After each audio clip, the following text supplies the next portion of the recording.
89.1 The Roar. And we are back on this Wednesday afternoon here in the WXVU studio, right in the full swing of final season here on Villanova's campus. Could be our last episode for the semester. Stay up to date on my social media at WXVU David S. I do plan on hopefully doing an episode next Wednesday, but stay tuned for that. Again, every Wednesday right here from 12 to 1 p.m. We will be taking, though, a little bit of a break for the holiday season, but looking forward to getting back in the swing of things in January. So we just kind of discussed and recapped Villanova men's and women's basketball. It is now time to talk about Villanova football, and as always, I'll open up the phone lines 484-301-5335. It is completely free to call in, 484-301-5335. Anything you'd like to discuss about Villanova basketball or Villanova football, especially as we begin to transition into Villanova football here on the show. So let's talk about, as we wait to see if anybody calls in, let's talk about Villanova football and really kind of break down things throughout their season. And they saw their season come to an end on Saturday in San Antonio, Texas. Final score 13-6 against number 6 Incarnate Word. So Villanova ends the season with a record of 10-4. They finished 6-2 in CAA play. And this game against Incarnate Word was really, I mean, it was kind of the blueprint of how Villanova was going to win this game, but they were going to steal it against Incarnate Word, who, coming into this game was a very good team, very good offense, averaging 37 points per game. Zach Calzada, one of the best quarterbacks in the FCS this year, over 3,000 passing yards, transfer from Auburn as well as Texas A&M, had 33 passing touchdowns entering the game. And if Villanova was going to steal this game, especially on the road, they were going to have to do so with their defense, finding a way to get off the field, get stops, keep Incarnate Word out of the end zone, which they did.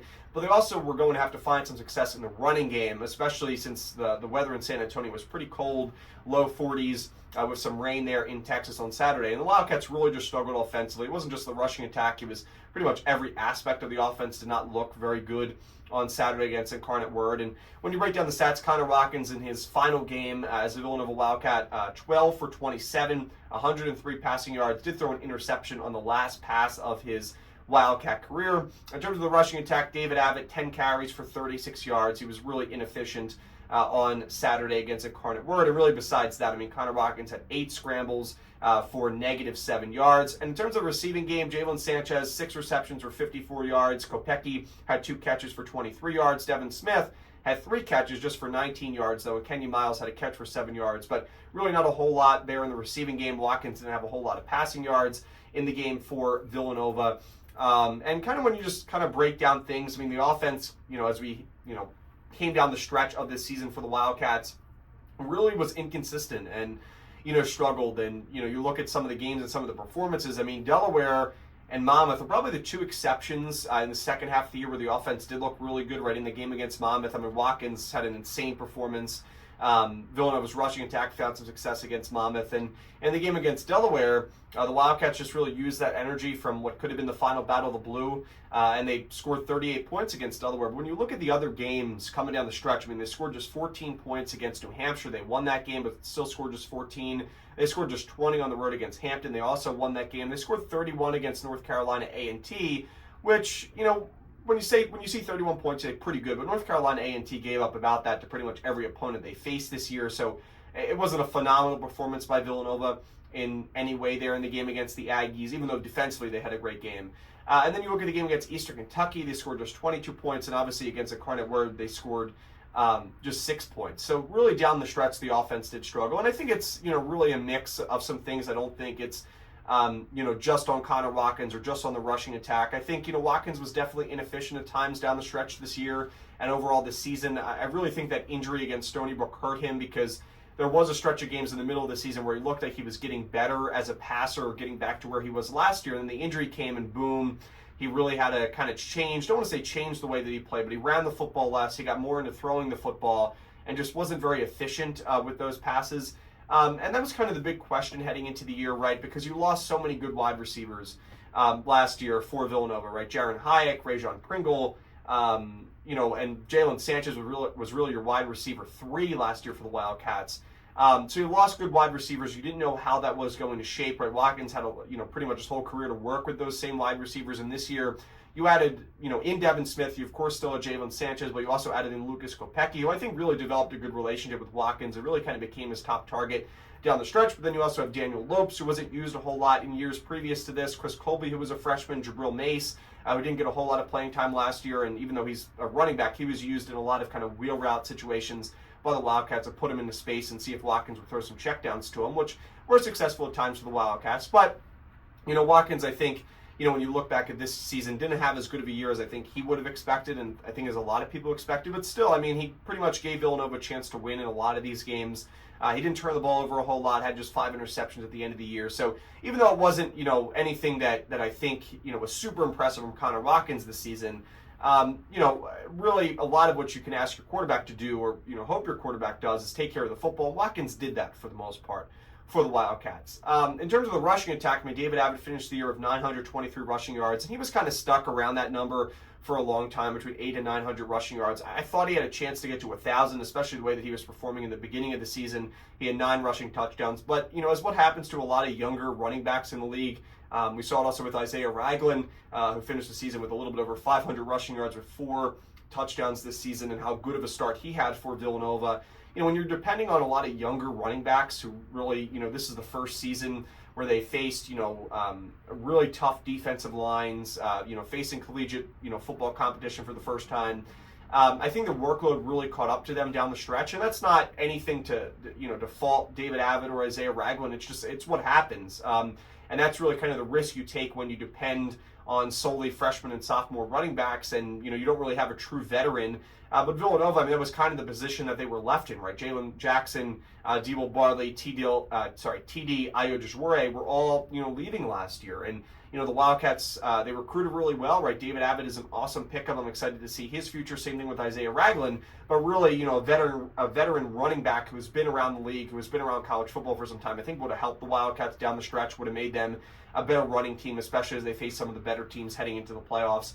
And in terms of the receiving game for the Wildcats, Jalen Sanchez, when it's all said and done, 522 receiving yards this year, 3 touchdowns, averaged almost 14 yards per catch, but averaged just 37 yards per game. That is much lower than where he was last year. And I think a lot of the issues sometimes we saw with Sanchez was just, Watkins would overthrow him at times. They weren't on the same page. And also, I think just miscommunication really kind of came down to it at the end of the year with Sanchez. And Devin Smith, he finished with 483 receiving yards, 6 touchdowns to lead the team. And Smith was out of collegiate eligibility. He was a transfer from North Carolina Central last year. And Smith, we were talking about this last week with Dominic Ricchetti. When you kind of think about the top 3 wide receivers for Villanova, which turned out to be Jalen Sanchez, Devin Smith, and Lucas Kopecky. Kopecky had 302 yards right in his first year playing collegiate football, but formerly played lacrosse with Villanova.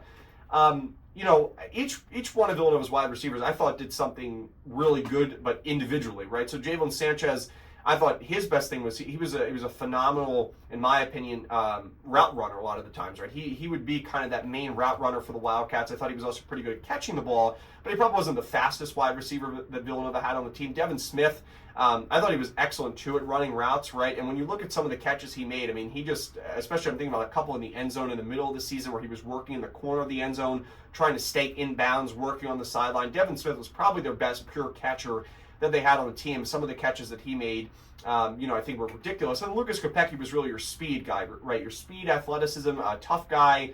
But, I think at the end of the year, Villanova really just didn't find a whole lot of success in the passing game. And like I said, I think it's a mixture of a few different things. I think Connor Watkins didn't have his most efficient season, his most effective year. But also I think the receiving core took a step backwards, right? Jalen Sanchez really became that number 1 target this year after being that wide receiver 3 target, which took some pressure off of him last season for the Wildcats. And he just wasn't as good this year for Villanova. And then Devin Smith, too, I think, his numbers were really good when he was at North Carolina Central. I think it took him some time to adjust to Connor Watkins in the system, but also at times it seemed like that Watkins, was more comfortable with Jalen Sanchez, was more comfortable with Lucas Kopecky, even though Kopecky, this was just his first year. For some reason, he seemed to be more comfortable with Kopecky, even though Smith did lead the team with 6 receptions. So I think it's a lot of different things, long story short, of why the offense, finished the season averaging just 23 points per game. Because if you asked me in the beginning of the season, I would have said, Villanova was going to average close to 30 points per game, 28, 29, maybe even get over 30 just because of how good of an offense they had last year. But they took a step back this year, and I think there's a lot of different things that you could kind of look back on to to kind of figure out why. I don't think there's one definitive reason.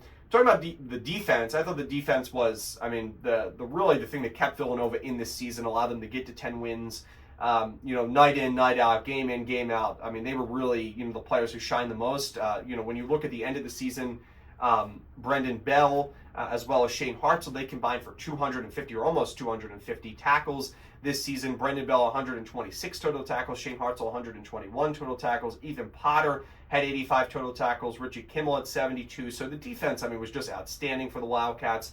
And they held opponents to under 19 points per game this season. And they held an offense averaging 37 points per game in Incarnate Word on Saturday in the playoffs on the road to just 13 points. And I think that alone was really impressive from the defense. So, my MVP, and I know this is a poll question. Again, you can vote on the poll questions on my Twitter at WXVU David S. My offensive MVP is David Abbott, just because of how, great of a first half he had, especially when Isaiah Ragland went down with that injury against LIU. Abbott really stepped up, almost got to 1,000 rushing yards in his first collegiate season of playing football. So David Abbott is my offensive player of the year, or offensive MVP for Villanova. My MVP for the team is Brendan Bell. Brendan Bell did it all defensively and offensively for the Cats. Finished the season with 126 total tackles, at 62 solo tackles, also had 16 total tackles for loss for 72 yards for Brendan Bell. But don't forget, he also had 2 rushing touchdowns this season. He became the first player in Villanova program history to score both an offensive and a defensive touchdown in the same game. So Brendan Bell, 2 rushing touchdowns. He really did everything for the Cats, and we'll see if he returns next season for Villanova. He is a senior, so we'll see if he does come back, does have some eligibility, but obviously, he has a lot of talent. We'll see, what happens there. I'm sorry, he is a graduate student, so I believe he is out of eligibility. I apologize for that. But Brendan Bell, what a season he had. MVP for me, my team MVP for the Wildcats. So we're going to take a break here on Villanova Sports. So when we come back, we have a lot of Villanova football news to talk about. We have some players heading for the NFL draft. We also have some players heading for the transfer portal. I'll break that down and so much more here in the last 15 minutes of Villanova Sports Talk. We'll be right back after this.